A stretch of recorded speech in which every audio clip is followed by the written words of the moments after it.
ছবি ঘিরে রাজগঞ্জে রাজনৈতিক বিতর্ক, বাপি গোস্বামীর বিরুদ্ধে আইনি পদক্ষেপের হুঁশিয়ারি। ৩ বছর আগের একটি ছবি ঘিরে রাজগঞ্জের রাজনৈতিক মহলে নতুন করে বিতর্কের সৃষ্টি হয়েছে। সেই ছবিকে সামনে এনে বিজেপি নেতা বাপি গোস্বামীর মন্তব্যের জেরে তীব্র প্রতিক্রিয়া জানিয়েছে রাজবংশী আই ভাষা প্রচার সমিতি।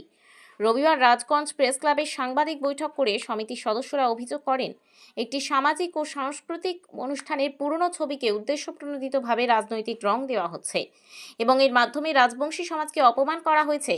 সাংবাদিক বৈঠকে উপস্থিত সমিতির সদস্য সুদীশ রায়, রাজেশ রায়, কুলেন রায় সহ অন্যান্যরা জানান, ৩ বছর আগে একটি রাজবংশী সাংস্কৃতিক অনুষ্ঠানের আয়োজন করা হয়েছিল।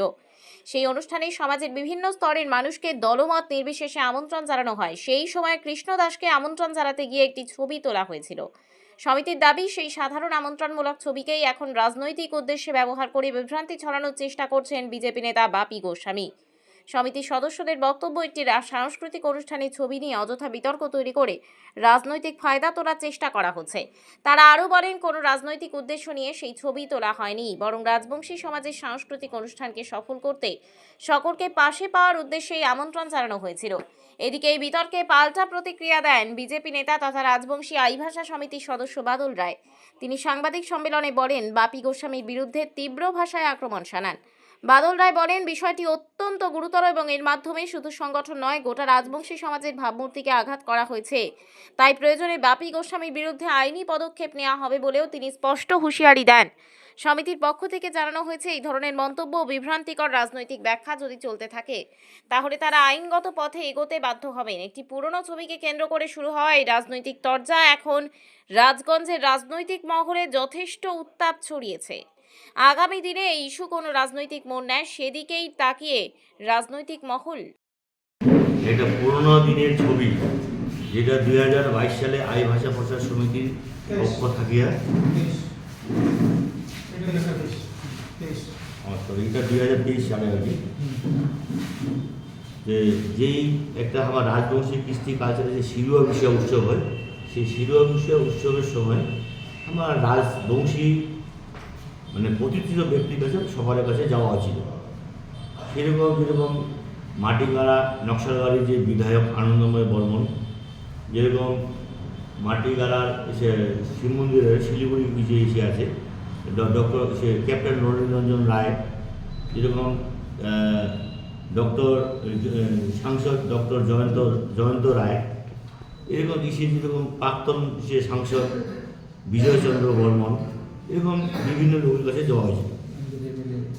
আমাদের আমার যে এমএলএ আছে খগেশ্বর বাবু, তার কাছে যাওয়া হয়েছিল। সেই সময় আমার ফুলের তোড়া দিয়া সে আসিবার জন্য নিমন্ত্রণ জানাইছিল। সেই ফটোটা যে আজিকার দিনও যে আমাকে যে এরকম একটা গরু চোর মানে বালি চোর যে বানায় দিল, সেটাকে ধিক্কার জানায়।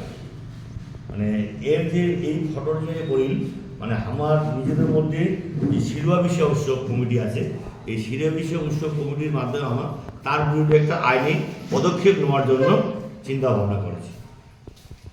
ওই ছবিটা ওই উপলক্ষে না? হ্যাঁ, ওই ছবিটা ওই উপলক্ষে রেখে তার বিরুদ্ধে আইনি পদক্ষেপ নেব, সেটা আমি চিন্তা ভাবনা করতে চাই। মানে যিনি কালকে আর কি ওই আপনাদের ওই ছবিটা, হ্যাঁ, মানে এর সাথে কোনো দলের কোনো এই ছবির সঙ্গে কোনো দলের ইসে নেই, সম্পূর্ণ সম্পর্ক নয়। এটা সম্পূর্ণ একটা অরাজনৈতিক সংগঠন আই ভাষা প্রচার সমিতি, যেটা বৃন্দাবনীর বানিয়াপাড়া মাঠে আমরা 2023 সালে একটা শিরো বিশ্ব উৎসব করেছিলাম আর কি। সেখানে রাজবংশী সম্প্রদায়ের বিভিন্ন প্রতিষ্ঠিত ব্যক্তির কাছে আমরা যে আমন্ত্রণ করতে গেছিলাম আর কি, তারই এই ছবিটা। তৃণমূল দলের সাথে না, কোনো তৃণমূল এসে কোনো সম্পর্ক নেই।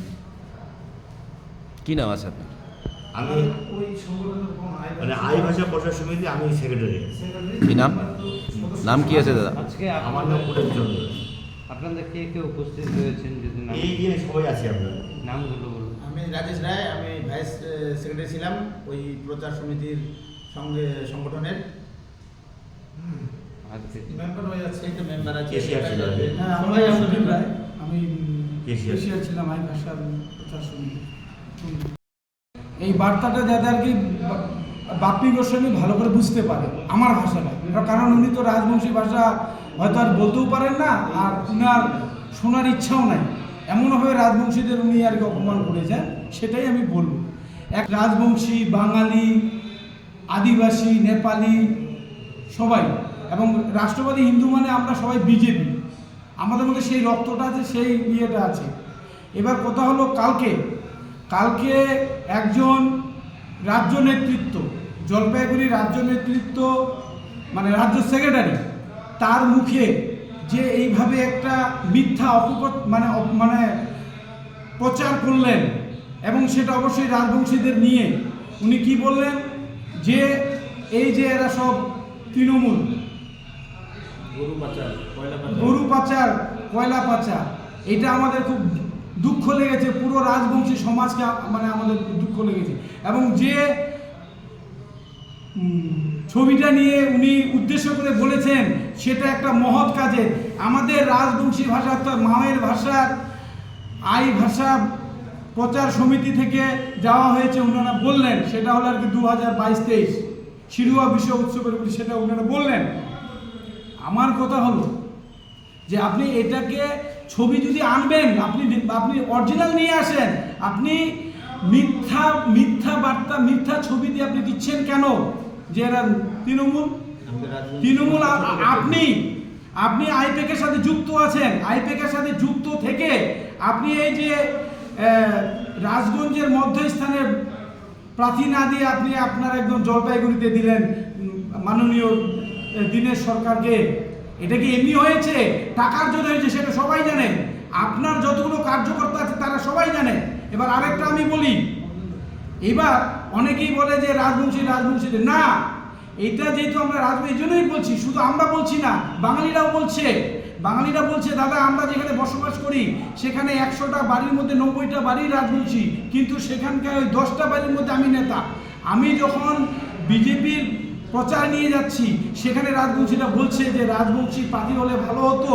আজকে অনেক বিজেপি রাজগঞ্জ ব্লকের কার্যকর্তা, বড় বড় কার্যকর্তা সেই প্রচারে গিয়ে অসুবিধাটা ভোগ করছেন।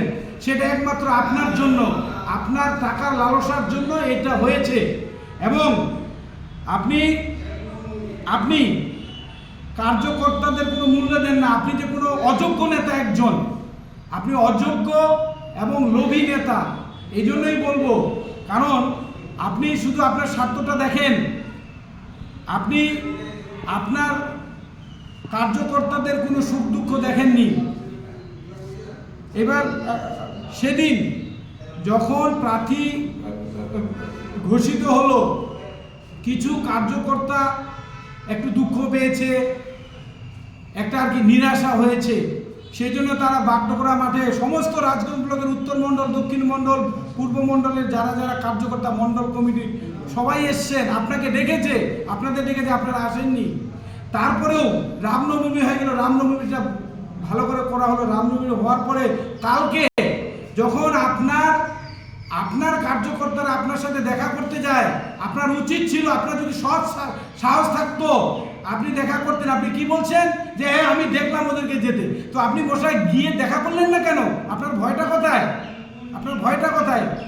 আপনি দেখা করলেন না কেন? এটা আপনার ব্যর্থতা। আপনি একজন অযোগ্য নেতা আপনি। এবং আমি আরো বলি, এবং রাজবংশীদের কথা বলি, আপনি যে রাজবংশীদেরকে পছন্দ করেন না সেটা আমরা ভালো মতো জানি। আমি বলি আপনাকে উদাহরণ দিচ্ছি। আজকে রাজগঞ্জ ব্লকের মণ্ডল তিনটা মণ্ডলের 3টা মণ্ডল সভাপতি হয়, একটাও রাজবংশী আছে? আপনি বলতে পারবেন? আপনার এইগুলি হলেন হচ্ছে এটা বলে রাজবংশীরা বলতে বাধ্য হচ্ছি আমরা। আজকে 70 থেকে 80% রাজবংশী আছে, এদেরকে আপনি দাম দিচ্ছেন না, এদেরকে দিয়ে শুধু মাঠ ভরান। সেই দিন ভুলে যান। এখন রাজবংশীরা কথা বলতে শিখেছে মশাই। আর এই নেতারা যদি না থাকে, আপনার ওই যে পায়জামা আপনার ঢিলে হয়ে যাবে, এবং জেলা নেতৃত্ব যে আছে ওদের প্যান্ট ঢিলে হয়ে যাবে। রাজবংশীরা যদি না থাকে, অবশ্যই সমস্ত বাঙালিরাও আছে, এরা রাষ্ট্রবাদী হিন্দু, এরা বিজেপিকেই চায় এবং বিজেপিতেই ভোট দিবে। কিন্তু আপনার এই লোভের জন্য, আইপ্যাকের সাথে প্যাক হওয়ার জন্য, আপনি টাকা নিয়ে আপনি বিজেপিকে হারানোর জন্য আপনি প্রার্থীটা মানে অনেক দূরে দিয়েছেন, একটু লাশ মাথায়। কেরিয়ারটা সেটা আপনার দিল্লি নিশ্চিত করে দেবে। আমার বিষয়ে চিন্তা করতে হবে আমাকে। আমি ঠিক জায়গায় থেকে যাব। আপনাকে চ্যালেঞ্জ দিলাম, আপনি বলুন জেলা পরিষদ সভাপতিকে আমাকে দল থেকে বহিষ্কার করতে বলুন। অতএব খুব খুব সংযম ভাষায় কথা বলবেন। কেন ওর কি বলে আপনাদের পার্থ চ্যাটার্জির মতো ডানে বামে এরকম তো আপনারও ভালো কীর্তিকলাপ আছে। আগে জবাবটা আমরা নেব। আপনার এই যে ইমারতটা তৈরি হচ্ছে না, আপনি জনগণের সামনে একটা সম্মেলনে বলবেন যে আমি এই চার দোকানে চা বিক্রি করে, মুড়ি বিক্রি করে, সবজি বিক্রি করে আজকে আমি এই জায়গাটা এসেছি। এরকম আপনার ডান পাশে বা পাশে যে নেতারা ঘুরে, আমাকে আরেকটা কথা বলে দিই, সেটা কি জানেন? সেটা হচ্ছে গত পরশু আমাকে আপনার এক নেতা, নামটা ওনার এখনই বলছি না, যদি নামটা জানতে চান বলে দেব, এখন আমি বলছি না। সেই নেতাটা আমাকে আফসোস করে বলো, সে জেলা নেতা, যে দাদা আমি খুব দুঃখিত, বাপি গোস্বামী যে পদসেবা করতে পারবে, যাকে ও ওর মতো করে চালাতে পারবে, তাকে সে সঠিক জায়গাটা পৌঁছায় দেয়। এটা হচ্ছে বাপি গোস্বামী। আজকে আমাদের রাজনৈতিক ভবিষ্যৎ খতম করে দিল এই বাপি গোস্বামী। তো বাপি বাবু, আপনি ব্যক্তিগতভাবে আপনি আমাকে খুব ভালোভাবে চেনেন, আমার বংশ পরিচয় আপনার ভালো মতো জানা আছে। আমি আরও ভিতরে যেতে চাই না। আপনার পাশে এক ভাই আছে পরিমল বাবু, আমাদের সাথে ভালো ওঠা বসা। ওই পরিমল বাবুকে এই সাংবাদিকরা যাবে, আর আমরা কৃষ্ণ দাসের বাড়িতে যে পরিমল বাবুর বাড়িতে যাবে, জিজ্ঞাসা করবেন বা লোকে জিজ্ঞাসা করবে যে বাদল রায়ের পরিবার বিজেপি করে না তৃণমূল করে, সেটার জবাব ওই সাংবাদিকরা আপনার ভাইয়ের কাছে নিয়ে নিতে পারবে। আর একটা কথা বলি, যে তৃণমূলের এই যে আজকে কৃষ্ণ দাসের কথা যে বলছেন, সেদিন এইখানকার কোনো সাংবাদিক ভাইও আছেন আমাদের এখানে, সেদিন উনিও ছিলেন। আমরা কোথায় কোথায় ইনভাইটেশন কার্ড নিয়ে গেছিলাম। তো আপনি আপনার জায়গায় যেটা করছেন, আপনি তো রাজনীতি শুধু রাষ্ট্রের জন্য করছেন না, আপনি শুধু আপনার ব্যক্তি স্বার্থের জন্য করছেন। ভারতীয় জনতা পার্টিটা আজ গতবার এখানে বিধানসভায় আমরা জিতে যেতাম, সেটা হারালেন আপনি, দায়িত্বটা আপনারই।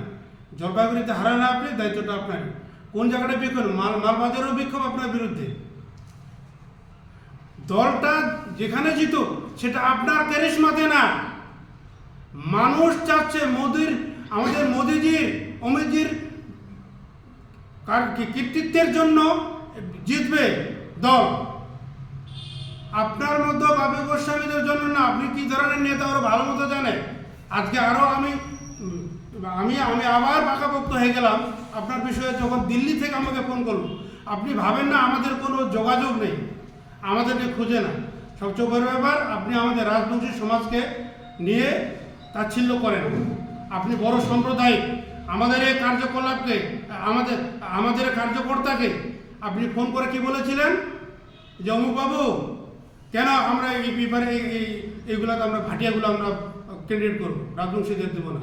আপনি বলেছেন কিনা সেটার প্রমাণ আমি ওনার নাম বলছি না, উনি আসতে চেয়েছিলেন, আসেন নাই। তাহলে আপনি কত বড় সম্প্রদায়, অথচ আমরা বলি নাই, আপনি বলাচ্ছেন। আমরা বলি নাই যে এখানে ভাটিয়া বা বাঙালি বা রাজবংশী লাগবে। আমরা চাইছিলাম যে সঠিক ভৌগোলিক পরিসীমার মধ্যে একটা মধ্যস্থান থেকে একটা ক্যান্ডিডেট হোক, মেনে নিতাম। আপনি সাম্প্রদায়িক গল্পটা যখন করেছেন আমাদের কানে এসে, সে অরিজিনাল ব্যক্তিটা অরিজিনাল রাষ্ট্রবাদী বিজেপি করে, দিনরাত। আমরা বিজেপি করি না। আপনাকে আরেকবার বলে দিচ্ছি, আগে ভালো করে জানবেন, বিষয়গুলো জেনে নিয়ে এই ছবি এরকম দেখিয়ে না ওই সস্তা রাজনীতি করতে যাবেন না।